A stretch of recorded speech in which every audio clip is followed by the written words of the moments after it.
দুই মহিলার ব্যাগ নিয়ে চম্পট দিল বাইক দুষ্কৃতীরা। প্রিয় দর্শক, আপনারা দেখছেন পিসি নিউজ বাংলা। প্রকাশ্যে দিনে দুপুরে ছিনতাইয়ের ঘটনায় চাঞ্চল্য ছড়িয়েছে ফুলবাড়ি এলাকায়। এদিন বিকেলে ফুলবাড়ি সংলগ্ন ব্যাটালিয়ন মোড় এলাকায় দুই মহিলার হাত থেকে ব্যাগ ছিনতাই করে নিয়ে পালালো দুই বাইক আরোহী দুষ্কৃতী। জানা গিয়েছে, ফুলবাড়ি পূর্ব ধানতলা এলাকার বাসিন্দা অনিমা দাস এবং অনিতা মহন্ত বাড়ি থেকে বেরিয়ে মার্কেটের দিকে যাচ্ছিল। ঠিক সেই সময় হঠাৎ পেছন থেকে দুই বাইকে আসা দুষ্কৃতীরা তাদের হাত থেকে ব্যাগ ছিনিয়ে নিয়ে দ্রুত এলাকা থেকে চম্পট দেয়। ছিনতাই হওয়া ব্যাগে কিছু টাকা পয়সা ছাড়াও বেশ কিছু জরুরি নথিপত্র ছিল বলে জানা গিয়েছে। ঘটনাটি ঘটার পর খবর পেয়ে নিউ জলপাইগুড়ি থানার পুলিশ দ্রুত ঘটনাস্থলে পৌঁছে তদন্ত শুরু করেছে।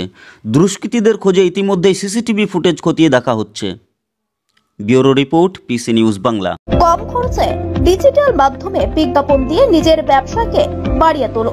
পিসি নিউজ বাংলা এই খবরটি ভালো লাগলে অবশ্যই লাইক এবং শেয়ার করবেন। এছাড়াও পিসি নিউজ বাংলার যে কোনো খবর সবার আগে পাওয়ার জন্য লাইক করুন আমাদের পেজে।